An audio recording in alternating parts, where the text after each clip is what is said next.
What is up, YouTube? It's Kingfisher745, and this is going to be a video dedicated to unlocking the one and only Squirrel Girl.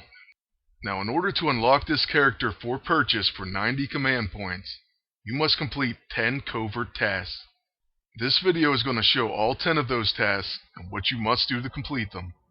Then we're going to unlock this hero, and then purchase her for 90 command points. Now, most of you have probably already seen the first task, and that's to defeat 5 test subjects in Season 2. But this task also mentions the ghost of Monkey Joe. And Monkey Joe was her original squirrel. Now it's Tippy Toe since Monkey Joe died. So that's a funny little addition right there. Now moving on to task number 2, you must survive an incursion. And this can be fought anywhere in Season 2, there's incursions in every mission.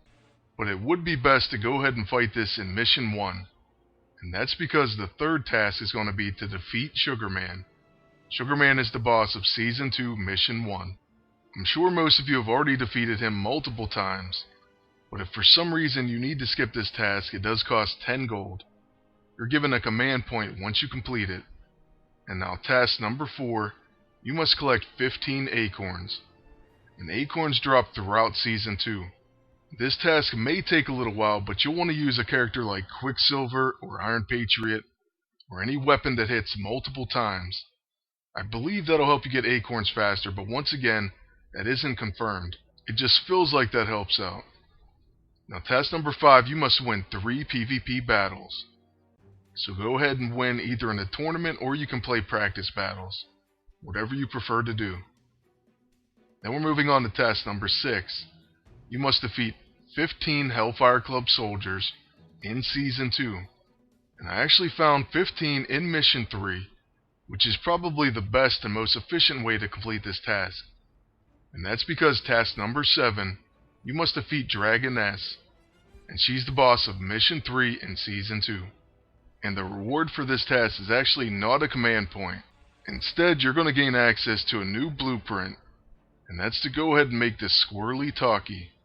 And I'll show you that in just one moment. So let's look at the reward. It says Blueprint Squirrely Talkie. And your next task is to research the Squirrely Talkie in the lab. Now, as far as I know, this is completely a joke item. I can't even find it. I don't think it even exists. But you do get 9,000 silver for it. It takes 8 hours and only costs you 100 silver. So basically, it just makes you wait another 8 hours to continue.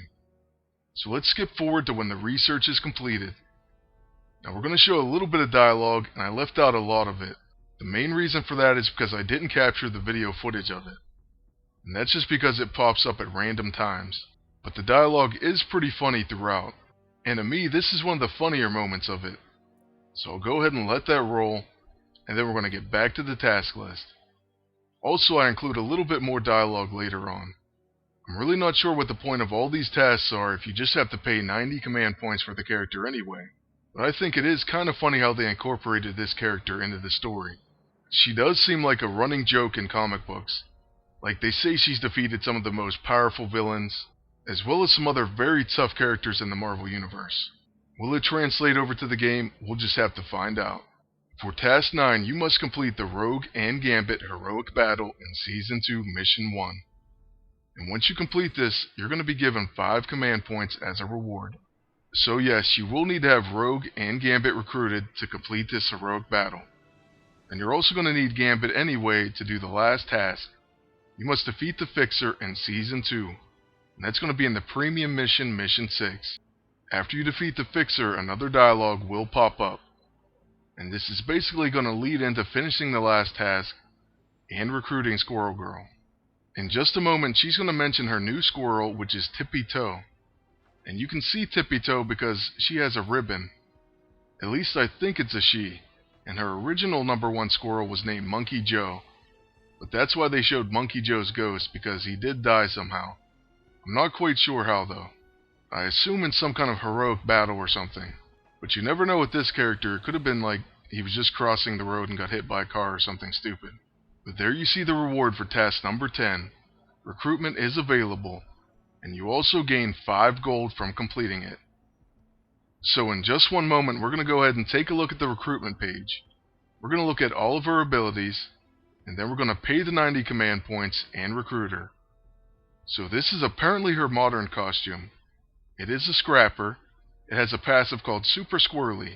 High chance to avoid melee attacks, grants Acorn power when an attack is avoided this way, and immune to targeting effects. Her level 1 ability is called Squirrel Strike.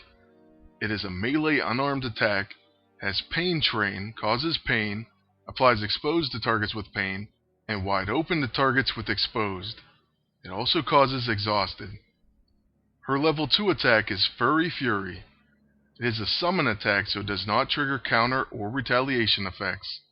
It causes flanked and cornered to the enemy.